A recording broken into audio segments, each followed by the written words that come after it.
Hello hi, പുതിയൊരു മോഡ്യൂളിലേക്ക് എല്ലാവർക്കും സ്വാഗതം. സോ നമ്മൾ ഈ ഒരു മോഡ്യൂളിൽ നോക്കാൻ പോകുന്ന കാര്യങ്ങൾ പറയുന്നേക്കാൾ മുമ്പ് ഞാൻ ഇതുവരെ പഠിച്ച കാര്യങ്ങളൊന്നും കൂടെ ഒന്ന് റിവൈൻഡ് ചെയ്യുകയാണ്. സോ എന്താണ് പ്രോപ്പർട്ടി റെൻ്റൽ, എങ്ങനെയാണ് പ്രോപ്പർട്ടി റെൻ്റൽ ചെയ്ത് റവന്യൂ ഉണ്ടാക്കുന്നതിനെ കുറിച്ചൊക്കെ എല്ലാവർക്കും നല്ല ഐഡിയ ഉണ്ട്.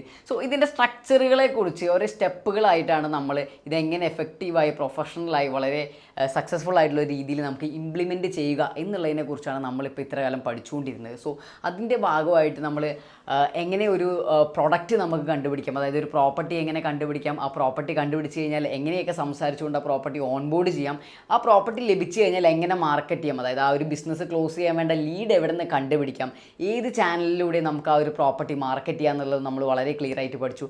അത് കഴിഞ്ഞുകൊണ്ട് നമുക്കൊരു ലീഡിനെ അല്ലെങ്കിൽ ഒരു ടെനൻറ്റിനെ നമ്മൾ കണ്ടുപിടിച്ച് കഴിഞ്ഞു. അപ്പോൾ അദ്ദേഹത്തിനോട് സംസാരിച്ച് അദ്ദേഹത്തിൻ്റെ ഒരു ഇൻട്രസ്റ്റ് ടാപ്പ് ചെയ്യുന്ന ഒരു ലെവലിലാണ് കഴിഞ്ഞ വീഡിയോയിൽ നമ്മൾ അവസാനിപ്പിച്ചിട്ടുണ്ടായിരുന്നത്. സോ അത് കഴിഞ്ഞിട്ടുള്ളൊരു ഭാഗം എന്ന് പറഞ്ഞിട്ടുണ്ടെങ്കിൽ ഇപ്പോൾ നമുക്കിങ്ങനെ ചിന്തിക്കാം, നമ്മളിപ്പോൾ ഇതുവരെയുള്ള കാര്യങ്ങൾ കറക്റ്റായി ചെയ്തു വന്നു. അപ്പോൾ നമുക്കിപ്പോൾ ഒരു ടെനൻറ്റിനെ കിട്ടി, ടെനൻ്റെ അടുത്ത് സംസാരിച്ച് ടെനൻ്റ് എനിക്ക് ഈ പ്രോപ്പർട്ടി കണ്ടാൽ കൊള്ളാം, എനിക്ക് ഈ പ്രോപ്പർട്ടി കാണണം എന്നുള്ളൊരു കാര്യം നിങ്ങൾ ഫോണിലൂടെ ലാസ്റ്റ് ടൈം സംസാരിച്ചപ്പോൾ നിങ്ങളോട് പറഞ്ഞിട്ടുണ്ട്.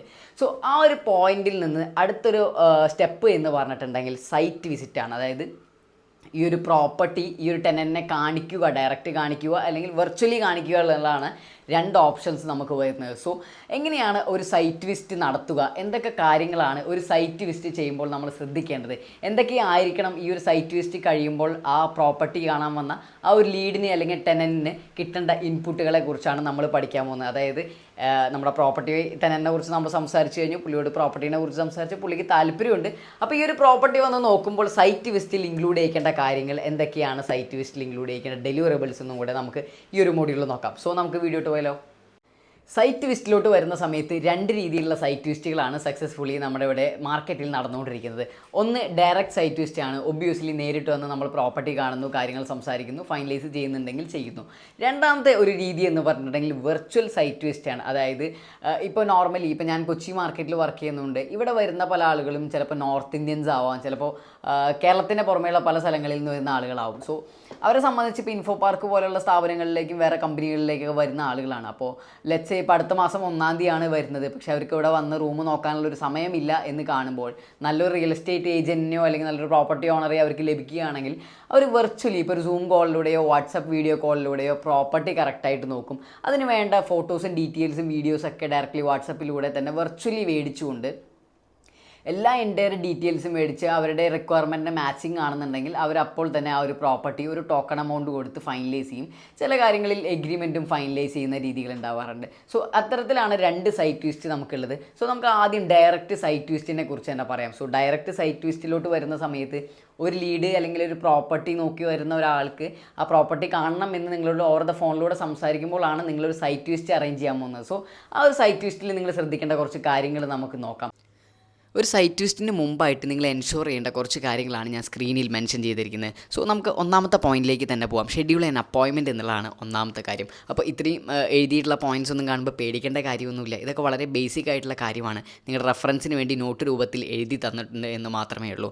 സോ ഷെഡ്യൂൾ ആൻഡ് അപ്പോയിൻമെൻറ്റ് എന്ന് പറഞ്ഞിട്ടുണ്ടെങ്കിൽ എന്താണ്, ഒരു ലീഡ് അല്ലെങ്കിൽ ഒരു ടെനൻ്റ് ഒരു പ്രോപ്പർട്ടി കാണാൻ വേണ്ടി നിങ്ങളടുത്ത് പറയുന്ന സമയത്ത് വളരെ ആക്യുറേറ്റ് ആയിട്ടുള്ളൊരു ടൈമും ഒരു ഡേറ്റും ഫിക്സ് ചെയ്യുക എന്നുള്ളതാണ് നമുക്ക് ഷെഡ്യൂൾ ആൻഡ് അപ്പോയിൻമെൻറ്റിൽ വരുന്നത്.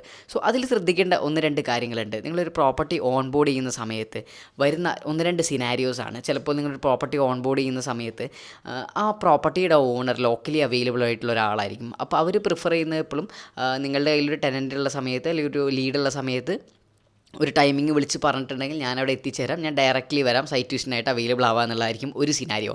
രണ്ടാമത്തെ സിനാരിയോ നിങ്ങളിൽ കീ ഏൽപ്പിക്കുക എന്നുള്ളതാണ്. അതായത് പ്രോപ്പർട്ടി റെൻ്റ് ഔട്ട് ചെയ്യുന്ന ഒരു അപ്പാർട്ട്മെൻറ്റ് എല്ലാ കാര്യങ്ങളും നിങ്ങൾ നോക്കുക, നിങ്ങൾ കീ ഏൽപ്പിക്കുക എന്നുള്ളതാണ് അതിനകത്തുള്ള ഒരു കാര്യം വരുന്നത്. അതാണ് രണ്ടാമത്തെ സിനാരിയോ. മൂന്നാമത്തെ സിനാരിയോ വരുന്ന സമയത്ത് മോസ്റ്റ്ലി സംഭവിക്കുന്ന ഒരു കാര്യമാണ്, പ്രോപ്പർട്ടി ഓണേഴ്സ് ആ അപ്പാർട്ട്മെൻറ്റിൻ്റെ അല്ലെങ്കിൽ വില്ലയുടെ അല്ലെങ്കിൽ വീടിൻ്റെ ഒരു കീ അവിടുത്തെ അസോസിയേഷനിൽ ഏൽപ്പിച്ചിട്ടുണ്ടാവും. അതായത് അസോസിയേഷൻ്റെ ഓഫീസ് എല്ലാ കമ്മ്യൂണിറ്റിയിലും ഉണ്ടാവും. അപ്പോൾ അവിടെ ഒരു കെയർ ടേക്കർ ഉണ്ടാവും അല്ലെങ്കിൽ ഒരു സെക്യൂരിറ്റി ഉണ്ടാവും, അവിടെയായിരിക്കും കീ ഏൽപ്പിച്ചിട്ടുണ്ടാവുക. അപ്പോൾ ഇങ്ങനെയുള്ളൊരു സാഹചര്യത്തിൽ ഈ ഒരു കീ കറക്റ്റ് ടൈമിന് നമുക്ക് കിട്ടുന്നുള്ളതും അല്ലെങ്കിൽ ഓണർ കറക്റ്റ് ടൈമിൽ വരും അല്ലെങ്കിൽ നമുക്ക് കറക്റ്റ് ടൈമിൽ എത്താൻ പറ്റും എന്നുള്ളൊരു കാര്യം നമ്മൾ എൻഷുർ ചെയ്യുക എന്നുള്ളതാണ് നമ്മുടെ ആദ്യത്തെ കാര്യം. രണ്ടാമത്തെ ഒരു പോയിന്റിലേക്ക് വരുന്ന സമയത്ത് എൻഷുർ ആക്സസിബിലിറ്റി എന്ന് പറഞ്ഞൊരു പോയിൻ്റാണ് നിങ്ങൾ പഠിക്കേണ്ടത്. അതെന്താണെന്ന് വെച്ചിട്ടുണ്ടെങ്കിൽ നിങ്ങൾ വളരെ കറക്റ്റായിട്ട് ഒരു സമയമൊക്കെ ഫിക്സ് ചെയ്തു, ഒരു ഡേറ്റൊക്കെ ഫിക്സ് ചെയ്തു, ഓണറായിട്ടും സംസാരിച്ചു. പക്ഷേ ആ ഒരു പ്രിമൈസസിലേക്ക് അല്ലെങ്കിൽ ആ ഒരു സൊസൈറ്റി അപ്പാർട്ട്മെൻറ്റിലോട്ട് വരുന്ന സമയത്ത് ചിലപ്പോൾ ചില സമയത്തിന് ശേഷം ലെറ്റ്സ് ഒരു 6 മണിക്ക് ശേഷം പല അപ്പാർട്ട്മെൻറ്റുകളിലും അപ്പാർട്ട്മെൻറ്റ് വിസിറ്റിനായി വരുന്ന ആളുകളെ ആക്സസ് കൊടുക്കാറില്ല. അപ്പോൾ ആ ഒരു കാര്യം നിങ്ങൾ ഫിക്സ് ചെയ്ത സമയത്ത് കറക്റ്റായിട്ട് ആക്സസബിൾ ആണോ എന്നുള്ളത് നിങ്ങളൊന്ന് ചെക്ക് ചെയ്ത് വെക്കുന്നത് വളരെ നല്ലതാണ്. അടുത്ത പോയിന്റിലോട്ട് പോകുന്ന സമയത്ത് മൂന്നാമത്തെ പോയിന്റിൽ കറക്റ്റായിട്ട് നിങ്ങൾ ഈ അപ്പാർട്ട്മെൻറ്റിൻ്റെ ടൈമിങ്ങും ആക്സസിബിലിറ്റി ഒക്കെ ചെക്ക് ചെയ്ത് കഴിഞ്ഞു. ഇപ്പോൾ ഓണർ വരാത്തൊരു സിനാരിയോ ആണ്, പ്രോപ്പർട്ടിയുടെ കീ നിങ്ങൾ തന്നെയാണ് അറേഞ്ച് ചെയ്യുന്നത്, ഒന്നില്ലെങ്കിൽ നിങ്ങളുടെ കയ്യിലാണ് ആ കീ ഉണ്ടാവുക, അല്ലെങ്കിൽ ഒരു സെക്യൂരിറ്റി അല്ലെങ്കിൽ ഒരു തേർഡ് പാർട്ടിയുടെ കയ്യിൽ നിന്നാണ് ആ കീ കളക്ട് ചെയ്യേണ്ടത് എന്നുണ്ടെങ്കിൽ ആ ഒരു പ്രോപ്പർട്ടി വിസിറ്റ് നടക്കുന്നേക്കാൾ ഒരു മണിക്കൂർ മുമ്പെങ്കിലും ആ കീ കറക്റ്റ് നമ്മുടെ കയ്യിലുണ്ട്, കറക്റ്റ് ഒരു ടെനൻറ്റ് വന്നിട്ടുണ്ടെങ്കിൽ കറക്റ്റ് നമുക്ക് തുറന്ന് കാണിച്ചു കൊടുക്കാൻ പറ്റും എന്നുള്ള രീതിയിൽ ഒരു അഷുറൻസ് നിങ്ങൾ വരുത്തുക. കാരണം ചിലപ്പോൾ ദൂരെ നിന്നൊക്കെ വരുന്ന ആളുകളായിരിക്കും. അപ്പോൾ വന്ന് നിങ്ങളുടെ ആ സമയത്ത് പ്രോപ്പർട്ടി കാണിക്കാനായിട്ട് കീ അവൈലബിൾ അല്ല എന്നുണ്ടെങ്കിൽ നിങ്ങളുടെ സർവീസിനെ അത് ബാധിക്കും. സോ അത് നിങ്ങളൊന്ന് ശ്രദ്ധിക്കാനായിട്ട് ശ്രമിക്കുക. നാലാമത്തെ ഒരു പോയിന്റിലോട്ട് വരുന്ന സമയത്ത് നിങ്ങളൊരു ഡേ ബിഫോർ ആയിരിക്കും ചിലപ്പോൾ ഒരു സൈറ്റ് വിസിറ്റൊക്കെ പ്ലാൻ ചെയ്യുന്നുണ്ടാവുക. അങ്ങനെയാണെന്നുണ്ടെങ്കിൽ ആ വരുന്ന ക്ലയൻറ്റിന് അല്ലെങ്കിൽ നമ്മുടെ ടെനൻ്റ് ആവാൻ പോകുന്ന ആൾക്ക് കറക്റ്റായിട്ടുള്ള വാട്സാപ്പ് ലൊക്കേഷൻ, അതായത് അവർ കാണാൻ വരുന്ന ആ ഒരു പ്രോപ്പർട്ടിയുടെ കറക്റ്റായിട്ടുള്ള ഒരു വാട്സാപ്പ് ലൊക്കേഷൻ അവർക്ക് ഷെയർ ചെയ്ത് കൊടുക്കുക.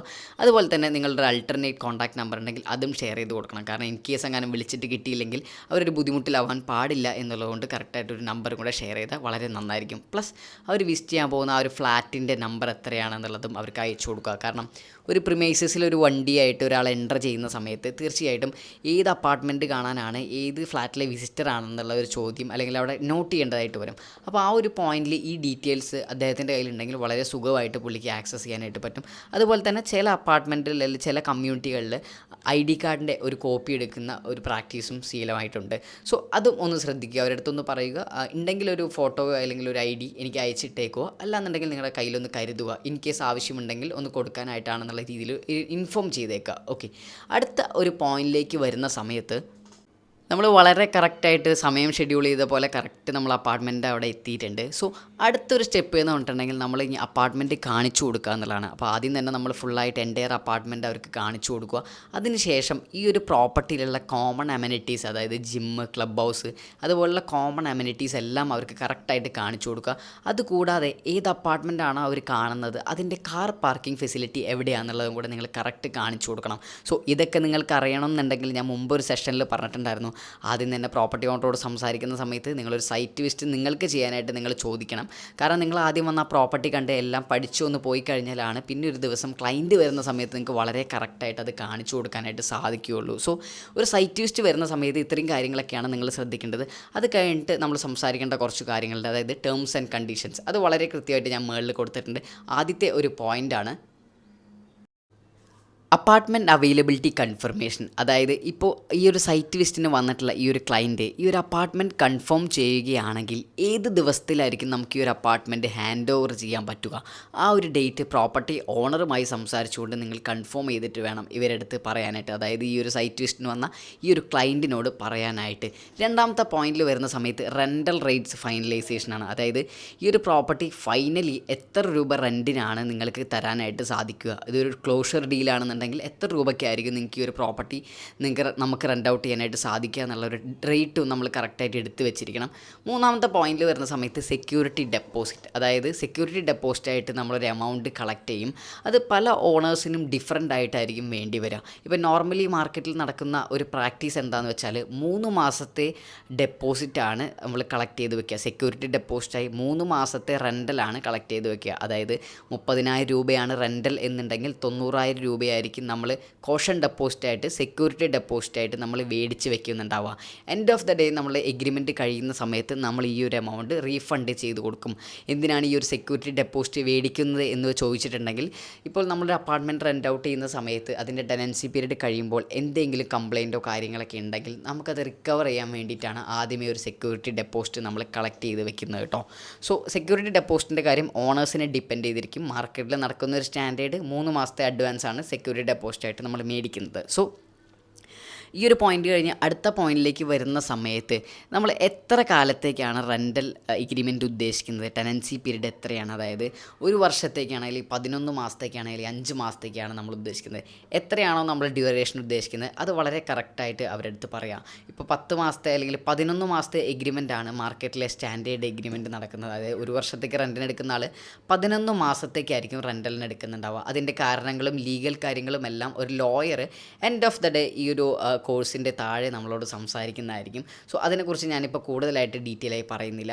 അപ്പോൾ നമ്മുടെ ഒരു പ്രോപ്പർട്ടി റെൻറ്റിൽ എടുക്കുന്ന സമയത്ത് ലെറ്റ്സ് സേ 11 മാസമാണ് നമ്മുടെ റെൻ്റൽ എഗ്രിമെൻറ്റ് എന്നുണ്ടെങ്കിൽ ചില പ്രോപ്പർട്ടി ഓണേഴ്സിന് ഒരു പ്രിഫറൻസ് ഉണ്ടാവും. അതായത് 11 മാസത്തെ എഗ്രിമെൻ്റ് ആണ് നമ്മൾ ചെയ്യുന്നതെങ്കിൽ മിനിമം 6 മാസമെങ്കിലും നിൽക്കണം, അല്ലെങ്കിൽ മിനിമം ഇത്ര ലോക്കിൻ പീരീഡ് എങ്കിലും നിങ്ങൾ സ്റ്റേ ചെയ്തിരിക്കണം. ഇനി സ്റ്റേ ചെയ്തില്ലെങ്കിൽ നമ്മൾ ഇത്ര രൂപ പിഴയായി ഈടാക്കും എന്നുള്ള രീതിയിലായിരിക്കും നമ്മുടെ ഒരു ലീസ് എഗ്രിമെൻ്റ് അല്ലെങ്കിൽ റെൻ്റൽ എഗ്രിമെൻറ്റ് വരുന്നത്.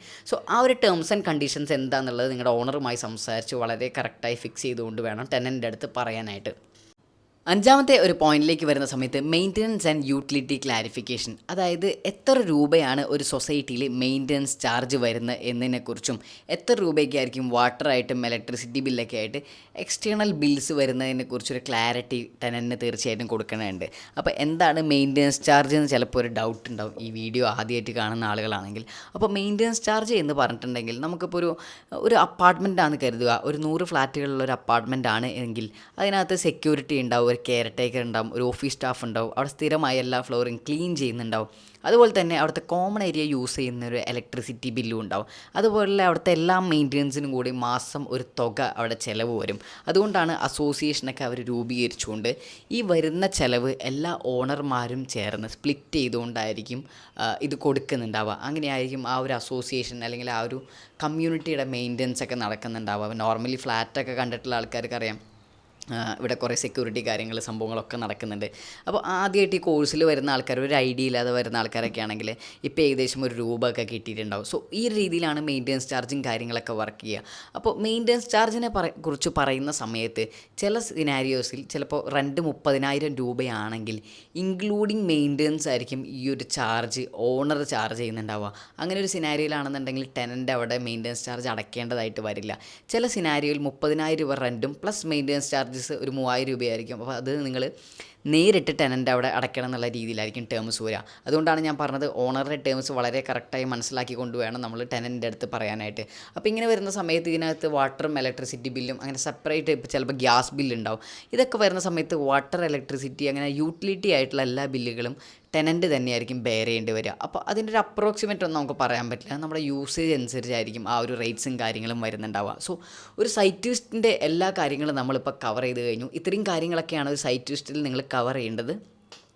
അപ്പോൾ ഇങ്ങനെ ഒരു വീഡിയോ കാണുന്ന സമയത്ത് ഇത് വലിയൊരു വീഡിയോ ആണ് അല്ലെങ്കിൽ സൈറ്റ് വിസിറ്റ് വലിയൊരു പ്രോസസ്സാണെന്ന് വിചാരിക്കരുത്. ഇത് വളരെ ചെറിയൊരു പ്രോസസ്സാണ്. ഇത് വളരെ സ്ട്രക്ചേർഡായിട്ട് ചെയ്യുന്ന രീതികൾ കറക്റ്റായിട്ടൊന്നും നമ്മൾ മൈക്രോ മാനേജ്ഡ് ആയിട്ടൊന്ന് ഓടിച്ചു പോയെന്ന് മാത്രമേ ഉള്ളൂ. സോ വളരെ സിമ്പിളാണ്. വരുന്ന സമയത്ത് ഒരു ടെനൻ്റ് സൈറ്റ് വിസിറ്റിന് വരുമ്പോൾ സമയം ഉറപ്പ് വരുത്തുക, കാണിക്കുക എന്നുള്ള ഉറപ്പ് വരുത്തുക, കറക്റ്റായിട്ട് അപ്പാർട്ട്മെൻറ്റ് കാണിച്ചു കൊടുക്കുക, വളരെ ആക്യുറേറ്റ് ആയിട്ടുള്ള ഡീറ്റെയിൽസ് പറഞ്ഞു കൊടുക്കുക എന്നുള്ളതാണ്. സോ ഈ ഒരു സ്റ്റെപ്പ് കഴിഞ്ഞ് ഈ ഒരു ടെനൻ്റ് ഈ ഒരു പ്രോപ്പർട്ടിക്ക് ഇൻട്രസ്റ്റഡ് ആണ്, ഈ ഒരു പ്രോപ്പർട്ടിയുമായി മുന്നോട്ട് പോവാം എങ്കിൽ അടുത്ത വരുന്ന പ്രോസസ്സാണ് ടെനൻ്റെ ഒരു ബുക്കിംഗ് എടുക്കുക എന്നുള്ളതും അതുപോലെ തന്നെ ടെനൻ്റെ ഒരു പ്രൊഫൈൽ ചെക്ക് നടത്തുക എന്നുള്ളതും. സോ അതിനെപ്പറ്റി ബുക്കിങ്ങിനെ പറ്റിയും ബാക്കി കാര്യങ്ങളെക്കുറിച്ചും നമ്മൾ അടുത്ത സെഷനിൽ സംസാരിക്കുന്നതാണ്. സോ വീഡിയോ ഫുള്ളായിട്ട് കാണാൻ ശ്രമിക്കുക, ഫുള്ളായിട്ട് ട്രയൽ ആൻഡ് എറർ ചെയ്യാൻ ശ്രമിക്കുക. So learn and earn with realtor Hadi.